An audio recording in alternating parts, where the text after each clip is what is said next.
தமிழகத்தில் என்னென்ன இலவச உதவி எண்கள் இருக்கின்றன, அவை எதற்கானவை என்பதை சற்று விரிவாக பார்க்கலாம். காவல்துறையை அணுக வேண்டுமென்றால் 100 என்ற தொலைபேசி எண்ணை தொடர்பு கொள்ளலாம். 101 தீயணைப்புத் துறையை தொடர்பு கொள்ளலாம்.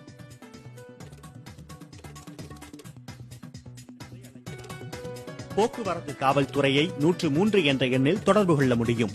பேரிடர் காலங்களில் 1077 என்ற எண்ணை தொடர்பு கொண்டு உதவிகளை பெறலாம். 1098 என்ற எண் குழந்தைகளுக்கானது. குழந்தைகளுக்கு எதிரான செயல்பாடுகளை உடனடியாக தடுக்கவோ புகார்களை தெரிவிக்கவோ இந்த எண்ணை தொடர்பு கொள்ளலாம். அதேபோல் பெண்களுக்கு எதிரான குற்றங்களை 1091 என்ற எண்ணில் தெரிவிக்கலாம்.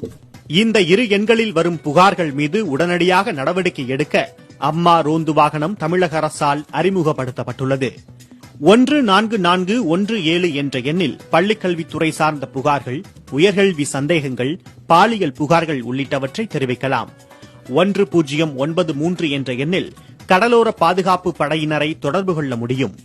கால்நடைகளுக்கு விபத்து நேர்ந்தாலோ மருத்துவ உதவி தேவைப்பட்டாலோ 1962 என்ற எண்ணை தொடர்பு கொள்ளலாம். காவல்துறை, ஆம்புலன்ஸ், பெண்கள் மற்றும் குழந்தைகள் பாதுகாப்பு ஆகியவற்றிற்கு உதவும் ஒரே அவசர எண்ணாக 112 மத்திய அரசு கடந்த ஆண்டு அறிவித்துள்ளது. புதிய தலைமுறைக்காக செய்தியாளர் அபிநயா.